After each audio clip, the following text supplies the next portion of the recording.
તો હાલમાં દેશની નજર જે છે તે દરિયા ઉપર છે. આવું કેમ? કારણ કે આપ સૌ કોઈ જાણો છો કે ઈરાન, ઇઝરાયલ અને યુએસ વચ્ચેનું જે યુદ્ધ ચાલી રહ્યું છે તેના કારણે એલપીજી અને પેટ્રોલને મહદઅંશે અસર થઈ છે. ખાસ કરીને એલપીજીના જે શિપ ટેન્કર્સ લઈને આવી રહ્યા છે તેની પરિસ્થિતિને લઈને એક સારા સમાચાર આવી રહ્યા છે કે વધુ 2 શિપ જે છે તે હોર્મુઝ સ્ટ્રેટ પાર કરી ચૂક્યા હોવાની પ્રાથમિક જાણકારી મળી રહી છે. આપને જણાવી દઈએ કે જે મરીન ટ્રાફિક કરીને એક વેબસાઇટ છે તેનાથી અમને જાણકારી મળી છે કે હોર્મુઝ સ્ટ્રેટમાંથી આવી રહ્યા છે 2 ભારતીય જહાજ. હવે એક છે પાઇન ગેસ અને બીજો છે જગવસંત. આ 2 જહાજ જે છે તે આવી રહ્યા છે. જો બંને જહાજની વાત કરીએ તો તે અત્યાર સુધીમાં હોર્મુઝ સ્ટ્રેટ જે છે તે પસાર કરી ચૂક્યા છે.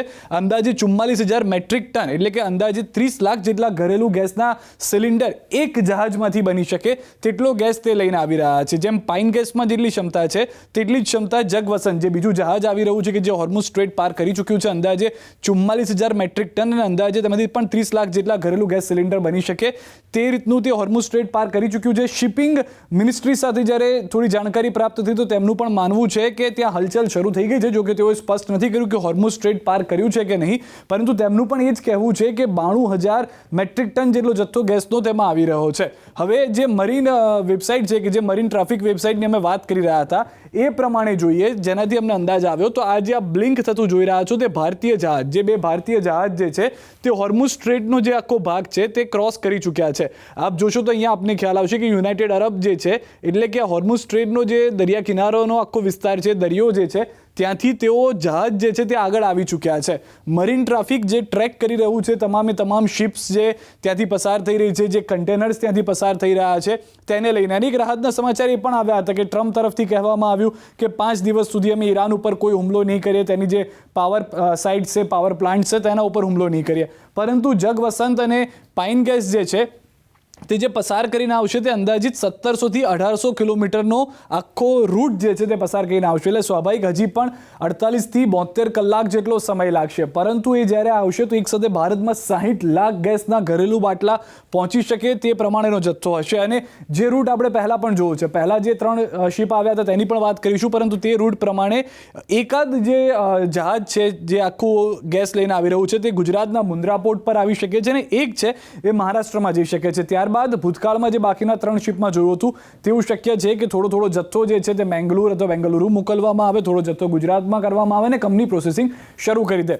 જે રાસ લાફાન છે ત્યાંથી પર્શિયન ગલ્ફ જે ફારસની ખાડી છે ત્યાંથી આ જે જહાજો છે તે આવતા હોય છે. આ ભૂતકાળમાં જે આપણે જોયું હતું કે શિવાલિક અને નંદાદેવી જે આવ્યા હતા તેની કેપેસિટી પણ એટલી હતી કે 46,000 મેટ્રિક ટન એટલે કે એક શિપની અંદર 32 લાખ ઘરેલું સિલિન્ડર બની શકે. તે પ્રમાણેના બંને જહાજ શિવાલિક અને નંદાદેવી પહોંચ્યા હતા. એક જહાજ ગયું હતું મુન્દ્રા, એક જહાજ આવ્યું હતું વાડીનાર.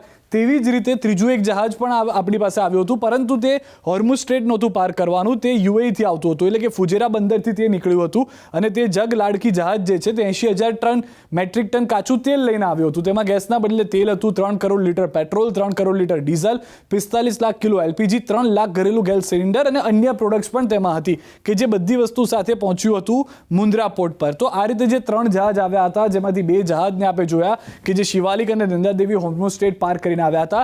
તેવી જ રીતે વધુ 2 જહાજ આવી રહ્યા છે જે મરીન સાઇટ જે ટ્રેકિંગ કરી રહી છે મરીન ટ્રાફિક તેના તરફથી જણાવવામાં આવ્યું છે. થોડું ઘણું જે રીતે આપણે જણાવ્યું કે શિપિંગ મિનિસ્ટ્રી તરફથી પણ જાણકારી આપવામાં આવી છે કે આ જે જહાજ છે તે પાઇન ગેસ અને જગવસંત તેમાં મુવમેન્ટ જોવા મળી રહી છે અને તેની અંદર પણ અંદાજિત 92,000 જેટલું મેટ્રિક ટન જે ગેસનો જથ્થો છે બંને શિપને ભેગું કરીએ તો 60 લાખ જેટલા બાટલા અથવા તો 66 લાખ જેટલા ગેસના બાટલા જે છે તે બની શકે તે પ્રમાણેની પરિસ્થિતિ છે. અને આ બંને જહાજ જે છે તે જેવા જ ભારત પહોંચશે, કારણ કે 1700 થી 1800 કિલોમીટરનો આખો રૂટ હોય છે, 3 થી 4 દિવસ જેટલો સમય છે. રાહતની વાત એ છે કે ટ્રમ્પ અને ઈરાન વચ્ચે જે રીતની વાતચીત ચાલી રહી છે કદાચ યુદ્ધના બંધ થવાના એંધાણ જે છે તેને જોવા મળી રહ્યા છે અને તેની શક્યતાની વચ્ચે જ્યારે હુમલા ન થતા હોય તો જહાજ માટે પણ સુવિધા રહેતી હોય છે તુરંત ત્યાંથી પસાર થવાની. તો જહાજ ટૂંક સમયમાં વધુ 2 જહાજ જલ્દી પહોંચશે. ગુજરાતમાં એક જહાજ આવી શકે છે, એક મહારાષ્ટ્ર જઈ શકે છે અને ગેસનો જે જથ્થો છે તે પૂરતો પ્રમાણમાં ભારતમાં રહે તે પ્રમાણેનું પણ આયોજન જે છે તે કરવામાં હાલમાં આવી રહ્યું છે. તો રાહતની વાત જે હાલમાં જાણવા મળી રહી છે.